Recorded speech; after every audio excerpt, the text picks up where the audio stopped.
you know, how do you get buy-in and support to do this? Because this is not an overnight shift where you just, okay, I snap my fingers and give me a bunch of money and it's done, right? Yeah. There's no easy button. It takes years, sometimes longer, decades, to have these seismic shifts in the way you approach really any large IT transformation, but identity typically has a lot of moving compartments. So I'd like to understand a little bit about how you kind of explained everything that you just said to somebody who is not a technology person or not an identity person. Because I think the one thing that a lot of people listening here today might be thinking is, okay, that's great. I get it. We know what we need to do.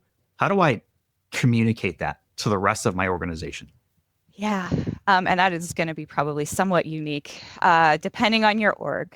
I will say at the beginning, I had some great partners in HR, of all places, who helped us to drive the single source of identity being an HR record for the county.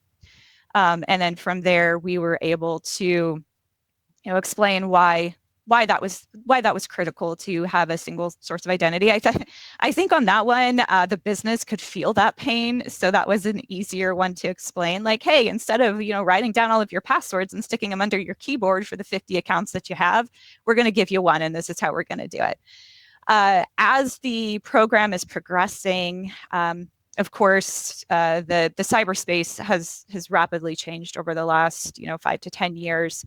Um, as our assets became more digitalized, especially our information assets, of course, they became more targeted, and the perimeter shifts and all of this great stuff, right? Which kind of provided roots for the concept of zero trust.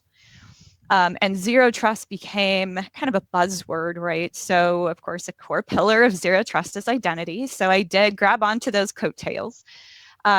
And for that one, the explanation from a business perspective that we're going with is kind of like the airport uh, analogy, where you can walk into an airport and not show anybody any identity.